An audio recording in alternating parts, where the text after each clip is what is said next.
De profundis clamavi ad te, Domine. Out of the depths I cry to you, O God. O God, hear my voice. Let your ears be attentive to my cry for mercy. Those are the first lines of Psalm 130, a profound cry for help and salvation from Hebrew people exiled in Babylon some 500 years before the time of Jesus. And those words have been set by scores of composers throughout the century, from J.S. Bach to Leonard Bernstein. And the setting you just heard is by Estonian composer Arvo Pärt. And oh boy, does he nail the mood there.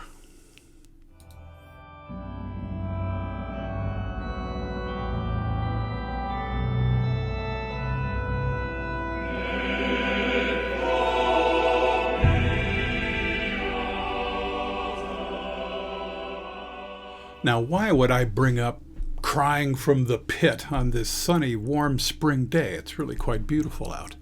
I mean, shouldn't your church be trying to uplift you? Well, despite the welcome warmth and the ability to wave at our neighbors across the driveway and make some minimal in-person connections anyway, let's face it, these are not happy days. Not only have we been in isolation for over a month, but the pandemic rages on around the world with a fear of yet a second wave. And there's some countries like Canada behaving rationally and others not so much, leading to unnecessary sickness and death.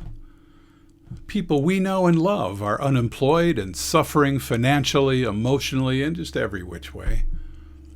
And then we heard Sunday night of a sickening gun rampage in Nova Scotia, the deadliest attack in the history of this country. You just can't get used to something like that. And it does affect us, whether we know people there or not. As some wag put it, if we're going to hell, we're going to need a bigger handbasket.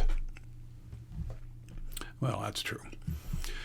In the Jewish tradition, Psalm 130 is read, chanted, not unlike Arvo Pärt's setting, during the High Holy Days, those 10 autumn days of fasting and atonement, but also in times of communal distress, which is how we might describe these past weeks. And the other reason I bring up this cry from the pit is that we have a sweet team of people calling members of the Sherwood Park United Church just to connect. And so when you get such a call from Karen or Louise or Ruth or Corrine or Barb or from Terry or me, well, please go ahead and say how you really are. This is not a time to be stoic. It's not our nature to do this, of course, but that's what the world needs right now, is people expressing their truth. And if you want to talk about how and what your kids and grandkids are doing, yes, spin it all out to your church caller just as much and as long as you like. Let me just model this for you. Let's say you called me today, and I'm being honest with you. I say, I'm feeling pretty foggy today.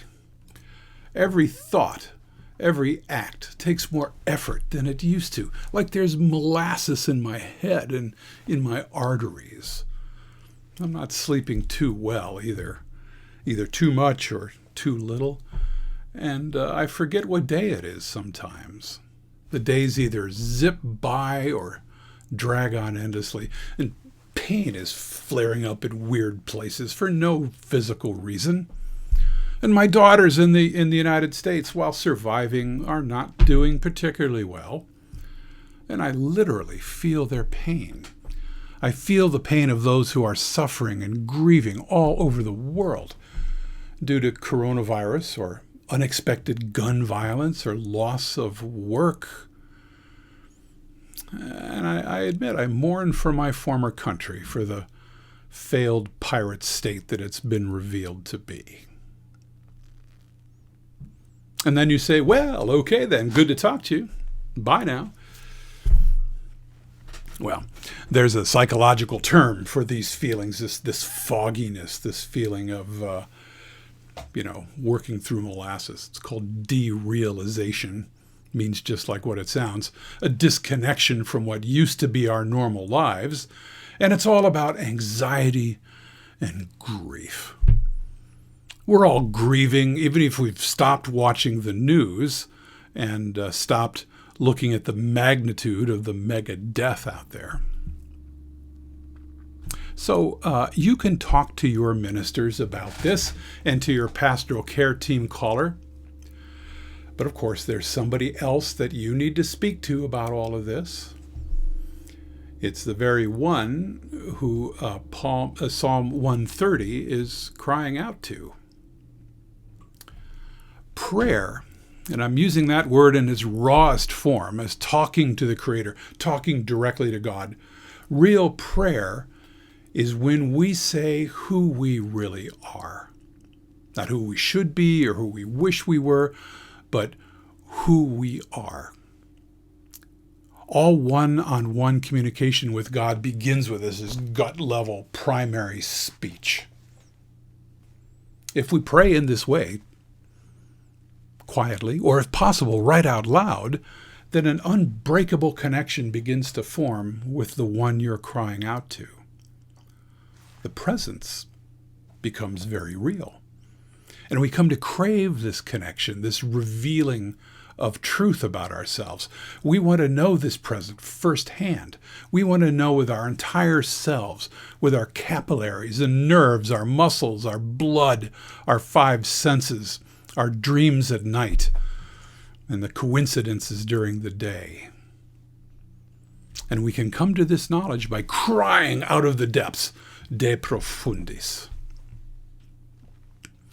That's why the Psalms, written so many centuries ago, still have power, still work for us. Psalm 130 ends with the psalmist still in the depths, but able to see the light.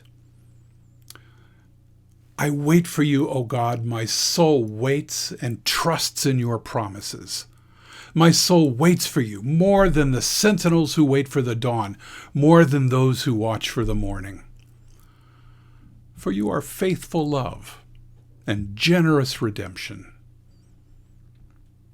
Now, there's some active, hopeful waiting there, even more than those who are waiting for relief checks, more than those who are developing a vaccine.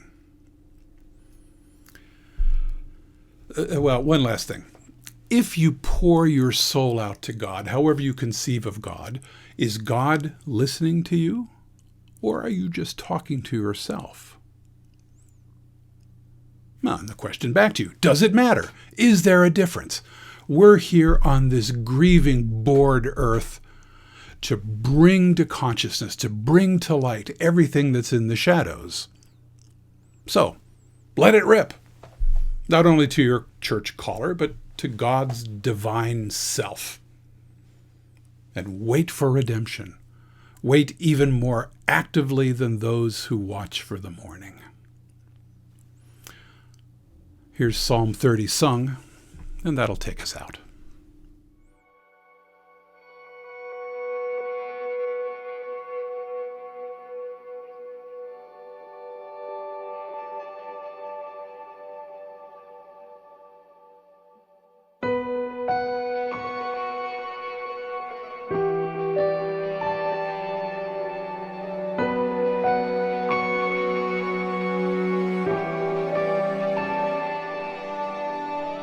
Out of the depths, O Lord, I cry to you.